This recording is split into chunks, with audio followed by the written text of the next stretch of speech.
to protect the basic human rights of the LGBTQI communities at home and around the world.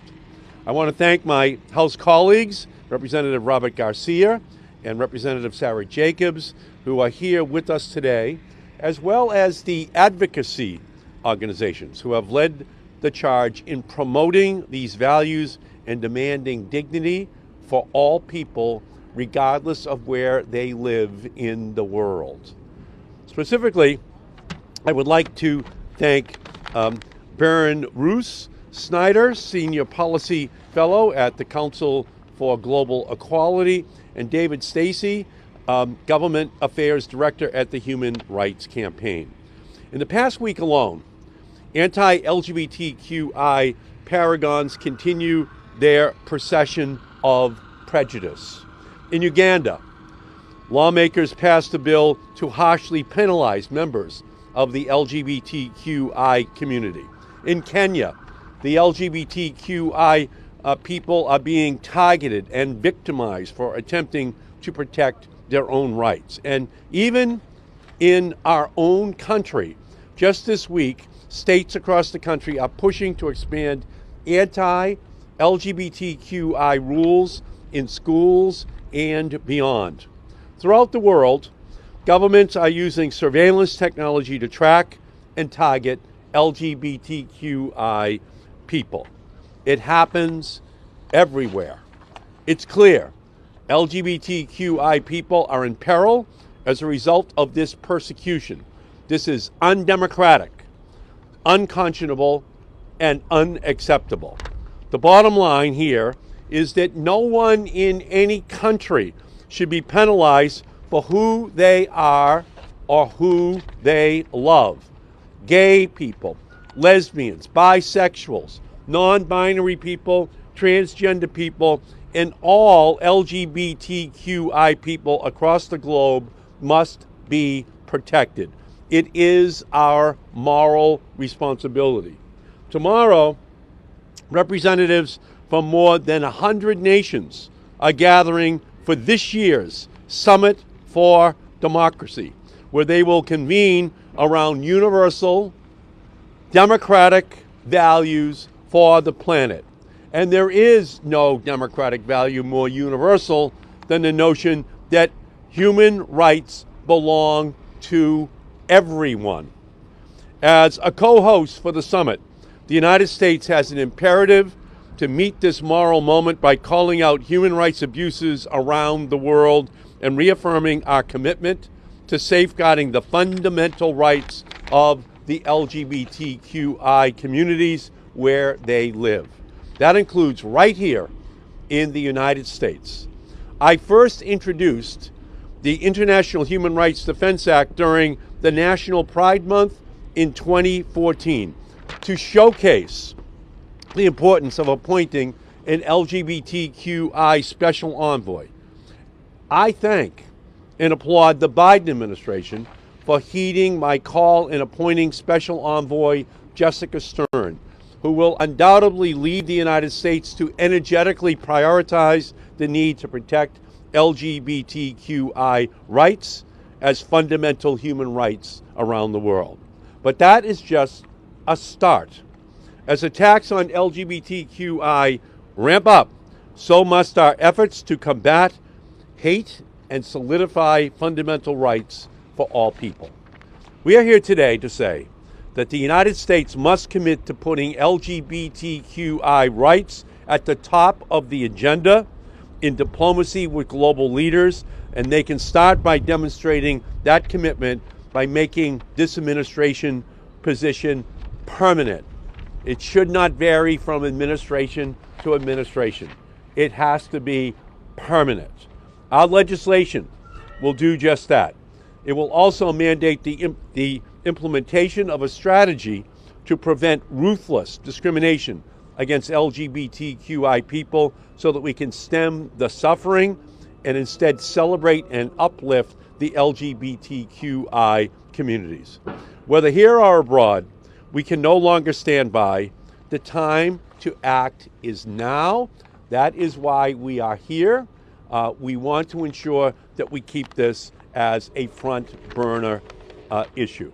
So now I'd like to pass this along to my friend and colleague from the House of Representatives, Representative Robert Garcia.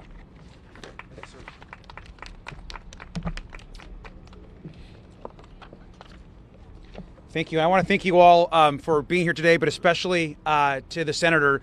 We know that the Senator has been a champion on LGBTQ plus rights globally and here at home. And we're very grateful to the continued work in the Senate and, of course, to our co-lead in the House and my good friend from California, Sarah Jacobs. Thank you so much. It's an honor to be the lead sponsor of this legislation in the House, and I especially want to thank our former champion, Congressman Alan Lowenthal, for his work and also getting this bill to where it is today. We're also proud today to be backed by over 60 members of the House and our colleagues who have already and are serving as co-original sponsors of the bill we have in front of us today. Could not be prouder to stand here today to support and introduce the International Human Rights Defense Act. This is actually my first bill that's being introduced as a member of Congress. And for me, it's also very personal. As the first LGBTQ plus immigrant in the U.S. House, it's incredibly important that the global rights and human rights of all people are respected around the world. So many LGBTQ plus immigrants, like myself, are grateful to be able to live in this country openly and freely, able to marry, able to have families, free of persecution and discrimination. But we know that work is so much more important right now at this moment, not just here, but globally across the world. While we're seeing attacks here locally by some on trans people, on parenting, in our schools, we're also seeing that happening across the world. Currently in 67 countries, there are national laws to criminalize same-sex relationships.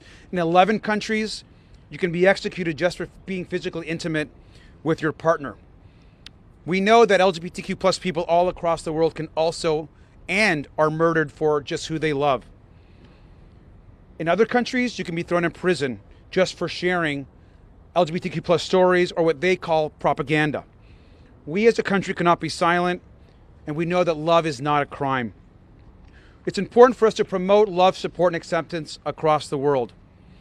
In the U.S., we're so proud to have immigrants across our country supported by states and by this Congress, particularly recently. We've stood up for democracy here at home and continue to do so as attacks constantly happen, but that same power and support should happen across the world and globally. The International Human Rights Defense Act meets the challenges, and it ensures a global LGBTQ plus strategy across the world.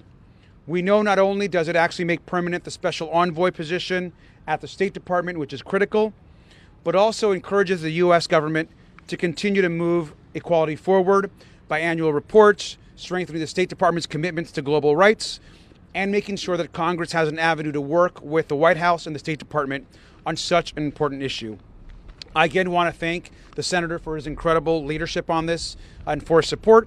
And with that, I'd like to introduce our friend from California and our lead co-sponsor in the House, Sarah Jacobs. Well, thank you, Robert. You are such an amazing addition to this Congress, and I'm so excited that you're here. And thank you, Senator Markey, for being such a champion on this issue. I'm proud to join you both in introducing the International Human Rights Defense Act. Especially when it comes to human rights, America's words and actions matter, and they have ripple effects all over the world. America is at our strongest when we lead with our values and are able to convene coalitions around them.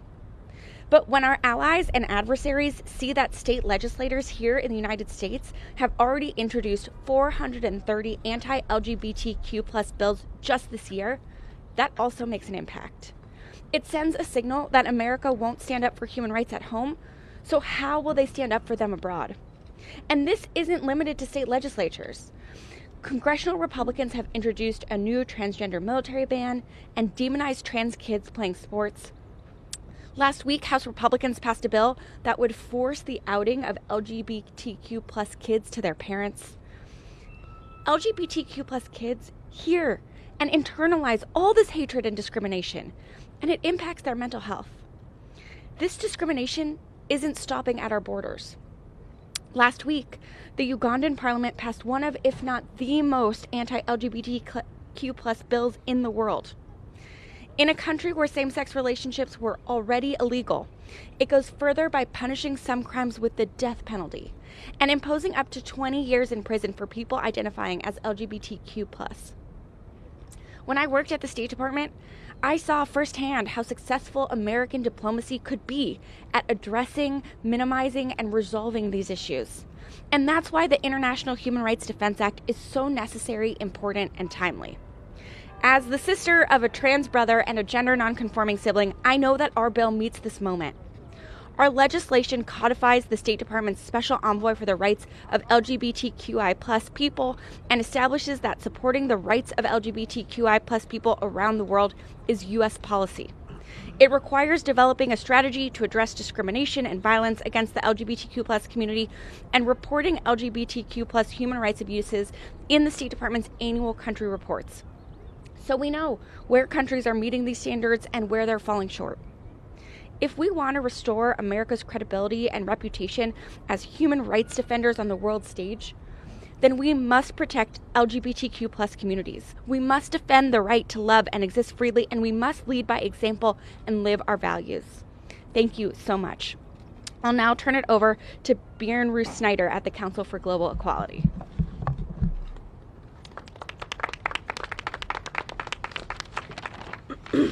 Thank you all. My name is Ruth Snyder. I'm the Senior Policy Fellow for the Council for Global Equality, the coalition of 35 organizations working towards LGBTQI plus inclusion in U.S. foreign policy. I want to extend the coalition's thanks to Senator Markey, Representative Garcia, and Representative Jacobs for their leadership in introducing the International Human Rights Defense Act today. As we stand in this second week of the Second Summit for Democracy, there's no more important time to align our foreign policy with the summit's theme that democracy delivers and make democracy really deliver for LGBTQI plus people. Here in the US and around the world, LGBTQI plus rights are a canary in the coal mine, and we need all the possible tools to support those canaries and also to make the mine safe. Last week, Uganda took a huge step backward for human rights by passing a violently anti-LGBTQI plus bill that takes their current criminalization further to criminalize association, information, housing, HIV service provision, and other basic rights of all people.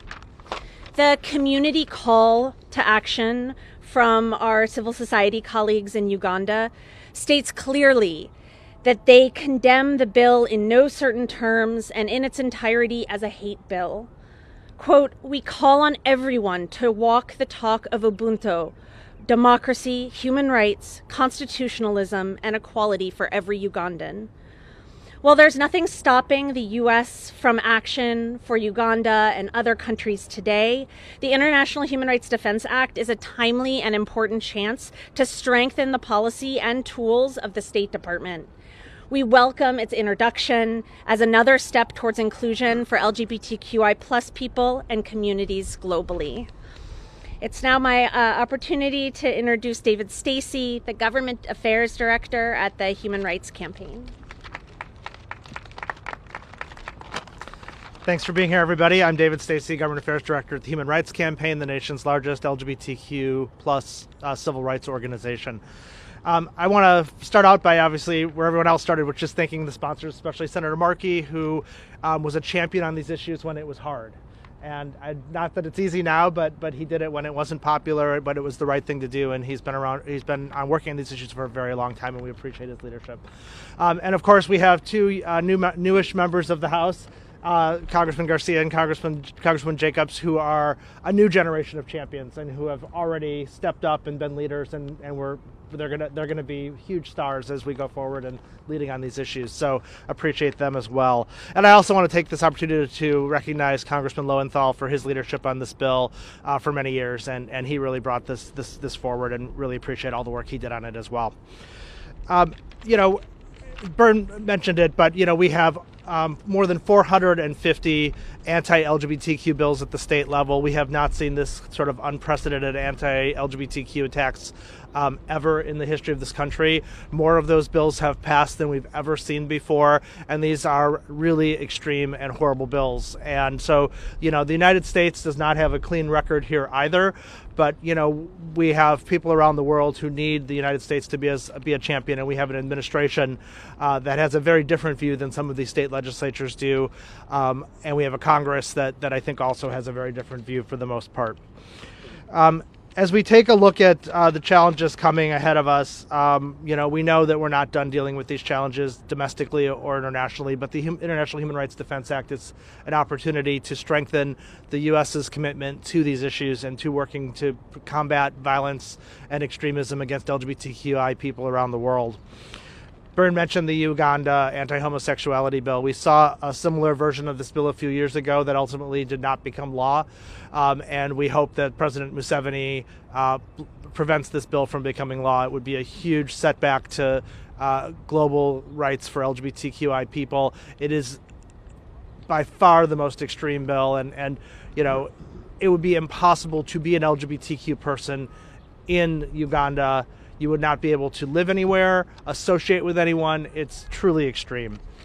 The other thing this bill does, which is really, really important, is to codify the special envoy at the State Department. Having somebody who wakes up every day at the State Department focused on these issues and how the U.S. government is leveraging its resources is critically, critically important. And we've seen that just around Uganda in recent days, where we saw the UN ambassador speaking out. We saw the Karine Jean-Pierre speaking out from the White House podium. The Secretary of State spoke out. Across the administration, we've seen a whole of government response to the crisis in Uganda, and we need to have this position enshrined in statute so that we know that there's somebody every day focused on these issues. With that, I think we'll take questions, and I'm happy to turn it back to Senator Markey. Yeah, questions. Beautiful. Good, great job. Questions from anyone? Great. Thank you all so much. Thanks for being here. Thank you. Appreciate it. Thank you. Wow. Sure. Thanks again. Yeah. So how are you enjoying it? It's good. Yeah. I mean, it's only been 3 months. But When I